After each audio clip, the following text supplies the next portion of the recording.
Kasabay sa selebrasyon ng Seafarers Day dito sa lungsod ng Butuan, kinilala at binigyang pugay din ng Maritime Industry Authority o Marina Caraga ang propesyon at kontribusyon sa bansa ng mga seafarers dito sa rehiyon. Ayon kay Marina Caraga Regional Director Engineer Emmanuel Carpio, ang nasabing selebrasyon ay base sa Presidential Proclamation No. 183 na nilagdaan ni Pangulong Benigno S. Aquino III noong June 3, 2011. Anya, nararapat lamang nakilalanin at bigyang pugay ang propesyon ng mga seafarers na nasa iba't ibang bansa na may malaking kontribusyon din sa pagpapalago ng ekonomiya sa Pilipinas.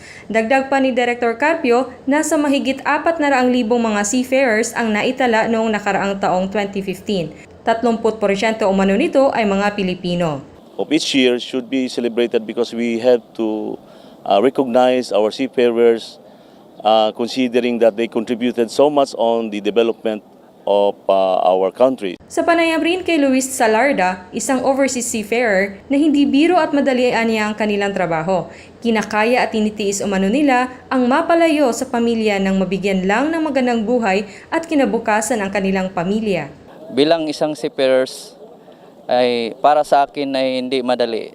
Ako po ay nag-working student bago ako makatapos sa Maritime. Ipinahayag din ni Adrian John Simeon, isang estudyante sa kursong Bachelor of Science in Maritime Transportation, na hangad at ambisyon niya rin ang magsilbi bilang seafarer, makita ang iba't ibang naval ships at malibot ang mundo.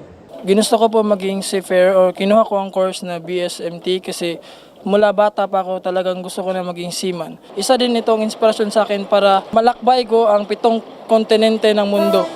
Mula dito sa lungsod ng Butuan, ito po si Jennifer Gaetano ng Philippine Information Agency, Caraga, nag-uulat para sa Telebisyon ng Bayan.